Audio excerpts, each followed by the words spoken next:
Si vous souhaitez mettre en valeur certains éléments d'une photographie, vous allez pouvoir appliquer une source de lumière afin de les faire ressortir.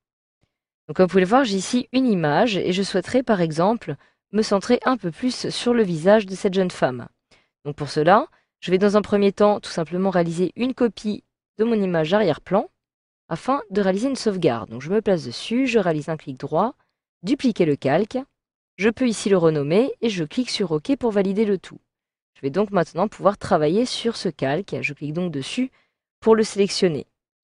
Donc une fois que j'ai sélectionné mon calque, je peux maintenant décider d'accéder aux différentes options qui vont me permettre d'appliquer une source de lumière sur cette image en me rendant dans Filtre, Rendu, et je retrouve ici Éclairage. Alors automatiquement, comme vous pouvez le voir, j'ai ici différents paramètres qui apparaissent dans cette petite zone de propriété et que je vais pouvoir décider de modifier à tout moment afin de pouvoir justement modifier cette photo.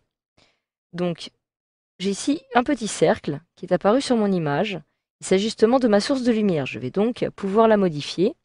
Donc pour modifier maintenant ces différentes propriétés, je peux me rendre dans la petite barre d'options qui apparaît en dessus.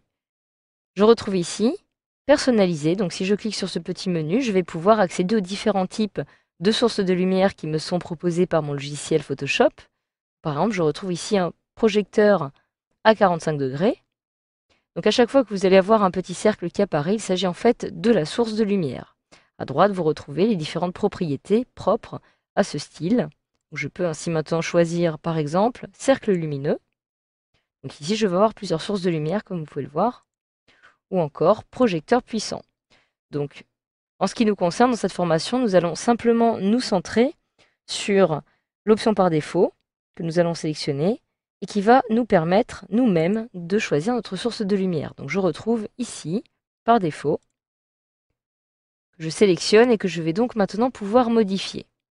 Alors je retrouve ici donc ma source de lumière que je vais pouvoir modifier à l'aide des petites poignées. Donc si je modifie les deux qui se trouvent ici, je vais pouvoir modifier la longueur de mon échelle et ici la largeur. Donc cela m'est indiqué lorsque je place mon curseur dessus. Je souhaite me centrer de façon régulière sur le visage de la jeune femme. Actuellement, j'ai une source de lumière qui est plutôt ovale. Je vais cliquer dessus afin de la recentrer. Je peux maintenant, en cliquant ici dans cette zone, la déplacer. Je clique, je le maintiens enfoncé. Je peux ainsi déplacer cette source de lumière sur le visage de la jeune femme. Je vais donc la déplacer à nouveau afin de la recentrer ici. Et j'ai donc ma source de lumière qui apparaît. Donc maintenant, je vais pouvoir la modifier à l'aide des différentes propriétés qui apparaissent ici. J'ai ici, comme vous pouvez le voir, un éclairage directionnel qui est appliqué. Si je clique ici sur le petit menu déroulant, je vais retrouver ponctuel ou encore infini. Je peux donc choisir en cliquant dessus ponctuel, directionnel ou encore infini. Je retourne sur directionnel. J'ai ici maintenant les différentes options que je vais pouvoir modifier à tout moment. Je retrouve ici la couleur et l'intensité de mon éclairage. Donc nous verrons plus tard pour la couleur. En ce qui concerne l'intensité, je peux décider par exemple d'augmenter cette dernière. Donc soit en saisissant directement une valeur de mon choix en cliquant ici, soit à l'aide de la petite glissière qui apparaît ici, ou alors tout simplement en cliquant dans cette zone-ci, en maintenant mon clic enfoncé et en me déplaçant de façon à agrandir ou à réduire justement l'intensité de mon éclairage. Je vais conserver par exemple cette valeur-ci. Lorsque j'ai sélectionné l'intensité de mon choix, je relâche et j'ai donc mon intensité d'éclairage qui a été modifiée. Ici, je retrouve le faisceau lumineux principal. Je vais pouvoir de la même façon décider de modifier ce faisceau qui apparaît au centre de mon cercle, qui va permettre justement de décider si cette petite zone de transition, puisque comme vous pouvez le voir, tout ce qui est en dehors apparaît de couleur très sombre, de couleur noire, je peux décider ou non de laisser une petite place à une zone de transition.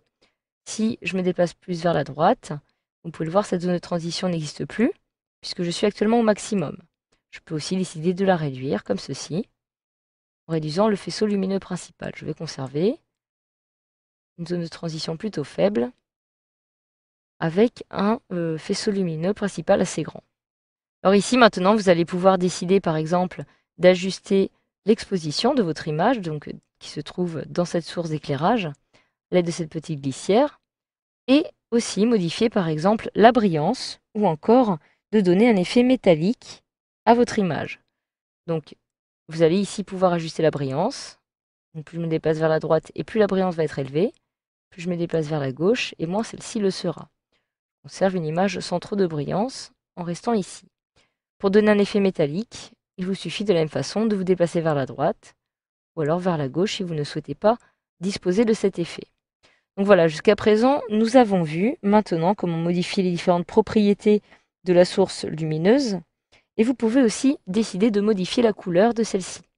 Pour cela, vous retrouvez ici couleur qui apparaît et lorsque je clique sur ce petit rectangle, je vais faire apparaître, comme vous pouvez le voir, une petite palette de couleurs directement ici. Je vais donc maintenant pouvoir sélectionner une teinte, par exemple, afin d'appliquer une teinte un peu orangée. Je me rends ici et vous remarquerez d'ailleurs que je peux sélectionner les teintes de mon choix, mais aussi leur luminosité, par exemple, afin d'appliquer ce genre de teinte, une teinte un peu orangée. Je clique alors sur OK pour valider le tout. Ma source lumineuse a bel et bien été appliquée. Je peux alors cliquer sur OK pour valider. Je retrouve donc ici ma source lumineuse. Je peux maintenant décider de voir ce à quoi ressemblait mon image avant, en masquant ma copie, et maintenant en l'affichant à nouveau. Donc voilà, vous pouvez ainsi créer de la même façon différentes sources lumineuses sur votre image, à plusieurs endroits possibles. Et vous savez désormais comment procéder sous Photoshop CS6.